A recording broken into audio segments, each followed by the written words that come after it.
Sahabat setia Gowori yang dikasihi Tuhan, Shalom. Hari ini adalah Rabu 24 November 2021. Hari ini kita bersama-sama memperingati peringatan wajib Santo Andreas Dunglac, imam dan kawan-kawannya. Santo Andreas lahir di Vietnam Utara pada tahun 1795.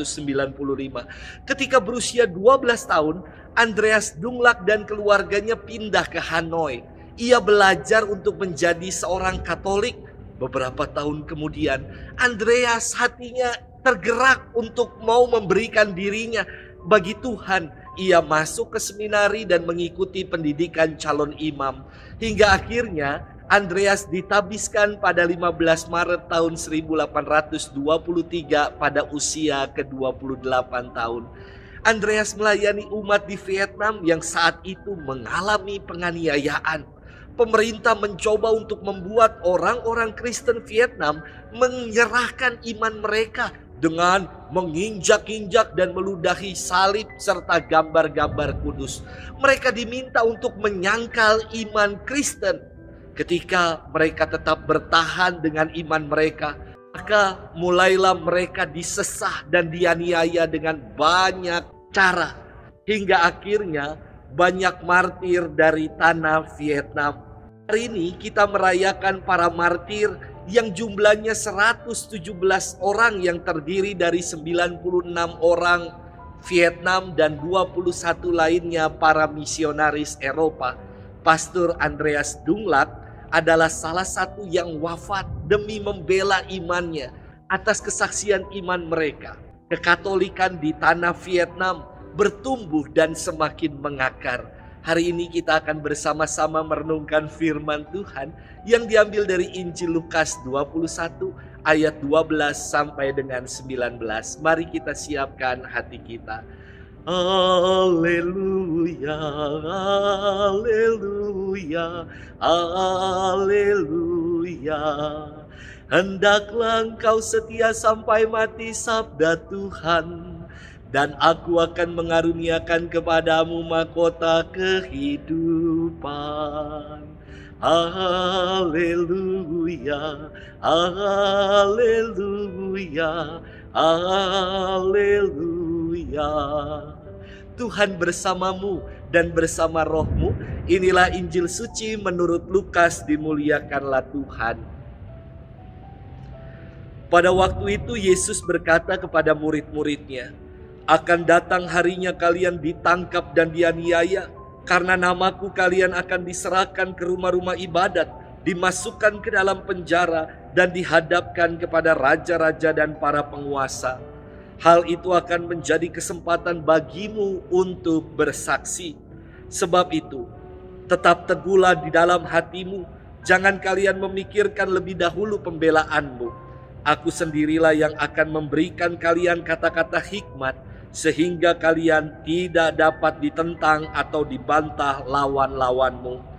Dan kalian akan diserahkan juga oleh orang tuamu, saudara-saudaramu, kaum keluargamu dan sahabat-sahabatmu. Dan beberapa orang di antaramu akan dibunuh karena namaku. Kalian akan dibenci semua orang. Tetapi tidak sehelai pun rambut kepalamu akan hilang. Kalau kalian tetap bertahan, kalian akan memperoleh hidupmu. Demikianlah sabda Tuhan. Terpujilah Kristus.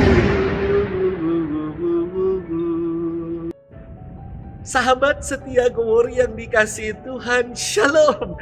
Di balik pemain ganda badminton terbaik dunia, Kevin Sanjaya dan Marcus Gideon, ada sosok pelatih bernama Harry Imam. Ia dijuluki sebagai naga api. Dahulu ia adalah atlet bulu tangkis nasional yang banyak mengukir prestasi. Di salah satu turnamen, ia memberikan coaching kepada Kevin dan Marcus dengan mengatakan begini, kalian pasti bisa, semangat terus ya, kalian pasti bisa. Seorang pelatih yang selalu mensupport dan meneguhkan Kevin dan Marcus hingga akhirnya mereka dinobatkan menjadi pemain ganda terbaik dunia. Sahabat setia Gowori yang dikasihi Tuhan, firman Tuhan hari ini semoga menjadi peneguhan, support dan kekuatan bagi kita. Yesus bersabda kepada para muridnya, Akan tiba harinya kalian ditangkap dan dianiaya, diserahkan, dimasukkan dan dihadapkan pada kesulitan-kesulitan. Namun itu akan menjadi kesempatan bagimu untuk bersaksi.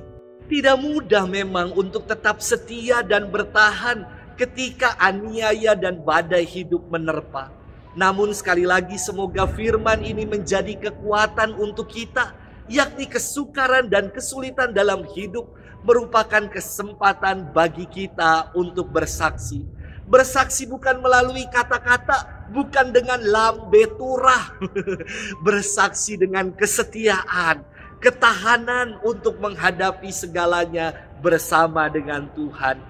Yesus melanjutkan firman-Nya dengan berkata, "Karena namaku kalian akan dibenci semua orang.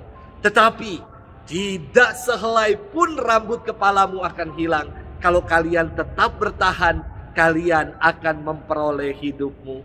Yesus mengajak kita untuk setia, dan ganjaran dari kesetiaan kita akan memperoleh hidup.